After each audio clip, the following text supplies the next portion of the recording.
வணக்கம், உங்கள் மகேந்திரன். இப்போ நம்ம டேங்க் க்ளீன் பண்ண வந்திருக்கோம். கீழ்பாக்கில் ஒரு வீட்டில், கஸ்டமர் வீட்டில். டேங்க் வந்து 10,000 லிட்டரு. டேங்க் வந்து க்ளீன் பண்ணுறதுக்கு உண்டான வேலை நடந்துகிட்ருக்கு.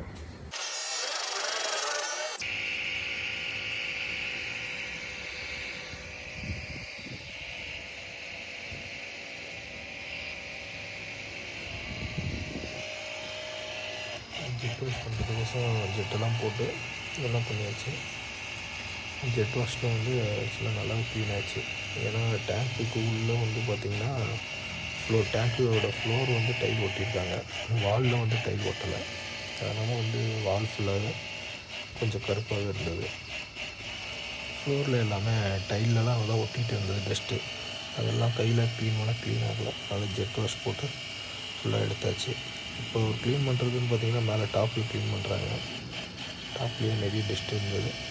அந்த காக்காலாம் வந்து உட்கார அந்த இடத்துல டஸ்ட்டெல்லாம் இருந்தது. புறாங்கலாம் வந்து உட்காரனால அந்த டஸ்ட்டு இருந்ததுனால ஃபுல்லாக க்ளீன் பண்ணிகிட்ருக்காரு. அப்புறம் பார்த்திங்கன்னா டேங்க் அண்டை வந்து வால்வுக்கு ஹேண்டிலில் வந்து கேன் போட சொல்லியிருந்தாங்க கஸ்டமர்.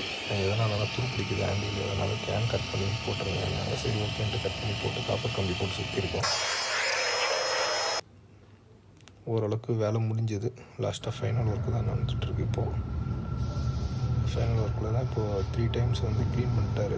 செட்டு மூலிமா ஃப்ளோர் வால் எல்லாமே. இப்போ 4th டைம் துடைக்க ஆரம்பிச்சாச்சு.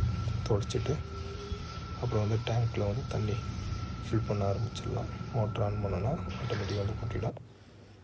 வேலையும் முடிஞ்சது. டேப்லைன்லாம் செக் பண்ணிட்டோம். டேப்லலாம் தண்ணி கரெக்டாக வருது, எதனா அடைப்பு எதனா இருக்கா, டேங்க் க்ளீன் பண்ணதுக்கப்புறம் தண்ணி வரலன்ற கம்ப்ளைண்ட் வரும், அதுவும் செக் பண்ணிட்டோம். Customer happy. வேலையை முடிச்சுட்டு அங்கே வந்து கிளம்பிட்டோம். தேங்க்யூ.